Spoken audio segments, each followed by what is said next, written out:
Welcome colleague, in today's video I will show you the process of sublimating Kraft paper bags in full color. I will also tell you what type of bags you need for this process. I'm Ramon Arroyo, a graduate in Visual Communication Design, known as Sublimation in the world of graphic arts. Let's get into the video. We are now in the heat press machines area, where we will sublimate these Kraft paper bags. These are not special sublimation bags, but regular Kraft paper bags that you can find in candy stores or shops that sell plastic and paper bags.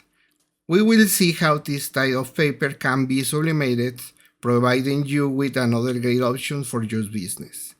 I will give you the correct times and temperatures for sublimation, and you will see that these bags can be sublimated in full color. Remember, we are working with Kraft paper. If anyone knows a different name for this type of paper bags or in other countries, feel free to share it in the comments.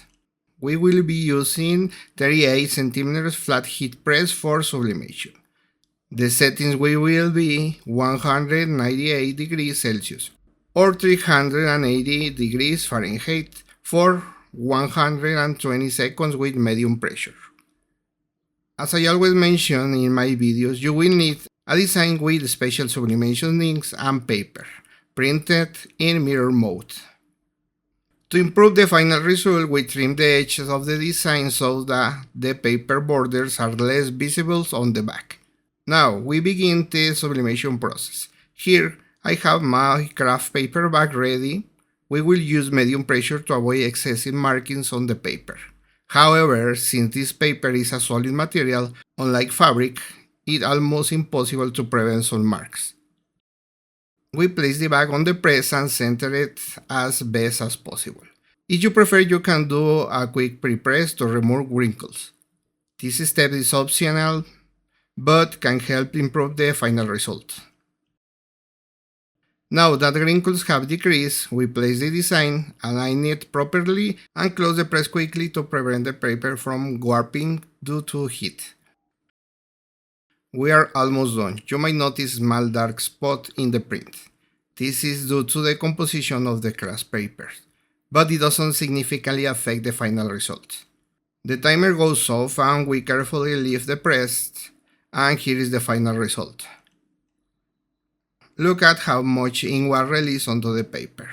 I stayed within the camera frame so you could see the entire process. Some material details may cause certain areas to stand out more, but overall the design came out great. Additionally, the print did not stick to the paper. If you're producing in bulk, you can sublimate 2 bags at a time depending on the size of the heat press machine. Here is a side-by-side comparison with bag I made yesterday and posted on Instagram. Both feature the same Frida design but with some color variations. This is another sublimation option we are sharing with you at Sublimation. We provide the tools and you decide how to apply them on your business. And please visit sublimation.com to download free templates and vectors for sublimation and textile printing. Also check out my Amazon store where you will find the best products to start your business sublimation.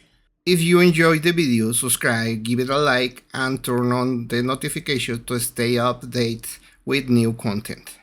See you in the next video and let's sublimate.